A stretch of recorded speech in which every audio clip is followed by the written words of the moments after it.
वो ठंड से अब तक मर गया होगा, जाकर देख कर आओ। ऐसा जगन्नाथ उसके आदमी को भेजता है।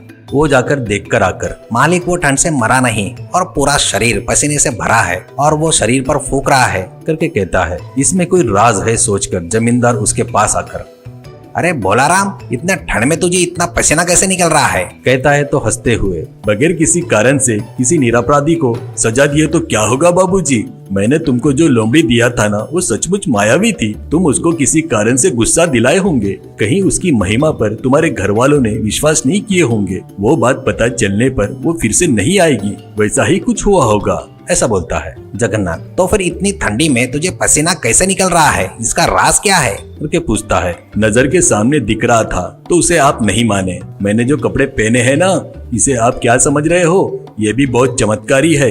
ये पहने तो ठंड में गर्मी लगती है और गर्मियों में पहनने से ठंड रहता है करके बताता है भोलाराम। तो वो कपड़े को 500 मुद्रा में बेचता क्या? करके कहता है जमींदार। कृपया करके भावबाजी मत करो, ये हमारे दादाओं के जमाने से आ रहा है। मैं इसे किसी भी कीमत में नहीं बेचूंगा, ऐसा कहता है भोलाराम। वो मुझे चाहिए, बदले में 1000 मुद्रा ले ले, ऐसा कहता है जगन्नाथ। तुमको ये उतना पसंद आया तो इसके 2000 मुद्राएं दे दो। ये तुमको दे दिया तो मैं ठंड से मर जाऊंगा, ऐसा कहता है भोलाराम।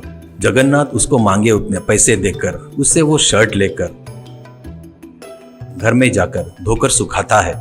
बाद में ठंडी में सिर्फ शर्ट पहनकर अपने ससुराल जाता है। वहाँ बहुत ठंड पड़ती है। वैसे उसको देखकर सभी हंसते हैं। भोलाराम ने उसको फिर से धोखा दिया करके उसको समझ में आ जाता है। इस बार भोलाराम के झांसे में नहीं आऊंगा करके और उसको मरवाऊंगा करके निर्णय लेता है। उसके आदमी फिर से भोलाराम को पकड़कर लाते हैं। इस बार